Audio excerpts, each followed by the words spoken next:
मेरा नाम आशी है। मेरी उम्र 20 साल है। मैं एक शादीशुदा औरत हूँ। स्कूल के दिनों में मुझे फ़िल्में देखने का बहुत शौक़ था। शादी से पहले एक दफ़ा भी मुझे करने का मौका ना मिल सका। फिर मेरी शादी हो गई। इस वक्त मेरी उम्र 18 साल थी। आज भी मैं बहुत खूबसूरत हूँ। अच्छे अच्छे मर्दों की नज़र मेरे जिस्म पर होती है। एक बच्चे की माँ होने के बावजूद मैं अभी भी जवान लगती हूँ। मेरे शौहर एक प्राइवेट कंपनी में मुलाजमत करते हैं। ज़िंदगी बहुत अच्छी गुजर रही है। मेरे शौहर का तबादला किसी और जगह हो गया। मुझे भी इनके साथ जाना पड़ा, मगर मेरे शौहर को अभी यहाँ कुछ वक्त लगना था। वो अभी एक हफ्ते में एक बार ही घर आते थे। एक दिन में वो एक बार से ज़्यादा नहीं कर पाते थे, जिसकी वजह से मेरी ख्वाहिश पूरी नहीं होती थी। सारा दिन इनका तो आराम करने में ही गुजर जाता था। मैं तड़पती रहती थी। कुछ अर्सा तो मैं ईमानदारी के साथ ज़िंदगी गुजार रही थी, मगर फिर मुझको ज़िद हो गई और मैंने वो सब कुछ किया जिसका कोई शरीफ औरत सोच भी नहीं सकती। इस वक्त मैं एक बच्चे की माँ बन चुकी थी। मुझे मालूम था कि सब कुछ कैसे होता है। गर्मियों के दिनों में मेरे शौहर 2 दिन पहले ही अपनी नौकरी पर गए थे और इस बार मेरे साथ कुछ भी नहीं करके गए थे।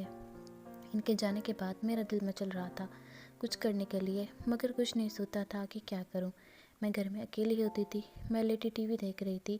मैंने इस वक्त अपनी शलवार कमीज़ पहनी हुई थी। मैं बहुत बारीक कपड़े पहनती थी जिसमें से सारा जिस्म नज़र आता था। मेरे घर किसी का आना जाना नहीं था। हमारा कोई जानने वाला इस मोहल्ले में नहीं था।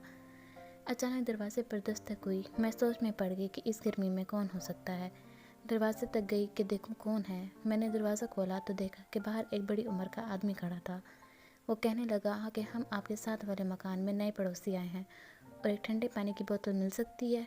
एक दिन मेरे दिमाग की बत्ती जली। मैंने सोचा इसको बड़ी उम्र के आदमी के साथ करने की ख्वाहिश पूरी कर लूँ।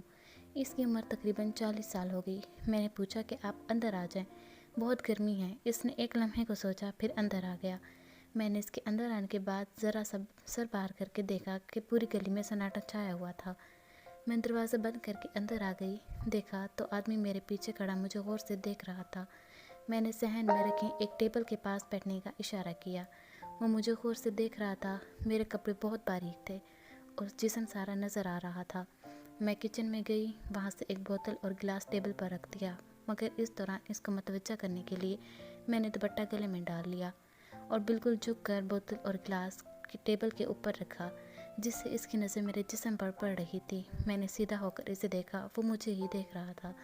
मैंने महसूस किया कि वो पानी पीने के दौरान मुसलसल मेरे जिस्म का जायज़ा ले रहा था।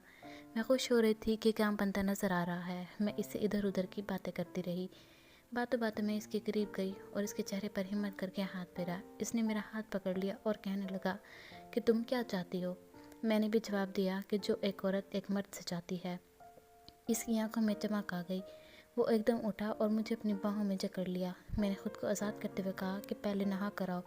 वो बाथरूम में नहाने के लिए चला गया। मैंने इशारा किया कि नहा कर इस कमरे में आ जाना। मैं कमरे में चली गई और जाकर लाइट जला दी। कमरे का दरवाज़ा खुला और वो बूढ़ा आदमी कमरे में दाखिल हो गया और बेड पर बैठ गया। अब मैंने इसको गौर से देखा तो अंदाज़ा हुआ था कि अच्छा खासा जवान आदमी है। हल्की हल्की दाढ़ी थी। मैं देखकर खुशी से पागल होने लगी। वो आहिस्ता से मेरे नज़दीक आया और एक हाथ बढ़ाकर मेरी कमर में डाला और मुझे अपने साथ लगा लिया। कहने लगा, तुम बहुत खूबसूरत हो, तुमको ऐसा मज़ा दूंगा तुम याद करोगी। मैं भी तो मज़ा ही चाहती थी। अपने मतलब की बात सुनकर मैं बहुत खुश हुई। मैं बेशर्मों की तरह अपने कपड़े उतार दिए। वो मेरा जिस्म देखकर बहुत खुश हुआ। कहने लगा कि तुम शादीशुदा हो। मैंने बोला हाँ, मेरा एक बच्चा भी है। इसके इस पागलपन से मुझे तकलीफ़ हो रही थी, मगर मैंने अपनी ख्वाहिश पूरी करने के लिए इसको बर्दाश्त किया। वो एक जंगली लग रहा था। मैंने नशे में मदहोश होने लगी थी। मुझे ऐसा लग रहा था जैसे मैं पहले भी करवा रही हूँ। इतनी तकलीफ़ है कि बर्दाश्त से बाहर था कि मैंने इसे को ज़ाहिर तो नहीं होने दिया, मगर इतना ज़रूर कहा कि मैं अब बर्दाश्त नहीं कर सकती। इसने कहा, फ़िक्र ना करो, मैं तुझे ऐसा मज़ा दूंगा जिसका तुम अंदाज़ा नहीं लगा सकती। अब बर्दाश्त करना पड़ेगा। मैं भी तड़प रहा हूँ। एक मुद्दत से कोई नहीं मिला था मुझे। मैं ये मर्द खोना नहीं चाहती थी। अब इसने कहा कि तैयार हो जाओ और मेरा दिल तेज़ी से धड़क रहा था। वो भी चेहरे से परेशान लग रहा था। फिर इसने मेरी जानिब देखा और प्यार से कहने लगा, बर्दाश्त कर लो, फिर मज़ा ही मज़ा है। मैं समझ रही थी इसकी बात को ठीक कह रहा था, मगर ये तकलीफ़ कम होने का नाम नहीं ले रही थी।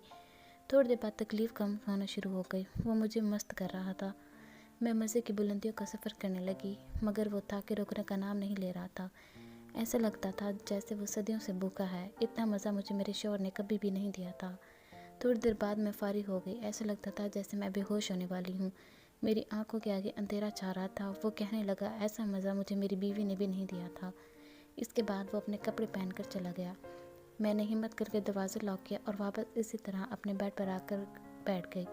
پتہ نہیں کتنی دیر اسی طرح پڑی رہنے کے بعد مجھے خیال آیا کہ میرا بیٹا نہ اٹھ گیا ہو۔ باتھ روم گئی اور خود کو اچھی طرح صاف کیا اور پھر کمرے میں آ کر کپڑے پہن کر بیٹے کے پاس چلی گئی۔ وہ ابھی سو رہا تھا۔ اب جب بھی موقع ملتا تو میں اس کو چھت سے آواز دیتی اور وہ آ جاتا۔ ہم خوب مزہ کرتے تھے۔ میں اس کو کبھی تھوڑے پیسے بھی دے دیتی تھی کہ کچھ کھا لیا کرو، کمزور نہ ہو جاؤ۔ کچھ عرصہ ہم ہی کرتے رہے۔ جب کبھی میرا دل کرتا تو میں اسے گھر بلا لیتی۔ میرے شوہر اکثر گھر میں نہیں ہوتے تھے۔ وہ اپنے کام میں مصروف رہتے، اگر ہوتے بھی تو میں اس میں دلچسپی لینا چھوڑ گئی تھی۔ وہ کرائے کے مکان میں رہتے تھے۔ کہنے لگا کہ ہم کچھ عرصے بعد یہاں سے چلے جائیں گے اور پھر تو وہاں آ جانا کرنا۔ میں بہت پریشان ہو گئی۔ پھر وہ ایک دن چلے گئے۔ میں اس آدمی کو کبھی نہیں بھول سکتی۔ اس نے مجھے ایسا مزہ دیا تھا جو میرے شوہر کبھی مجھے نہیں دے سکے تھے۔ اب مجھے عادت ہو گئی تھی باہر سے کروانے کی۔ کسی اور مرد کی تلاش میں تھی۔ اب مجھے جو بھی کوئی ملتا میں اس سے کروا لیتی۔ میں یہ مرد کھونا نہیں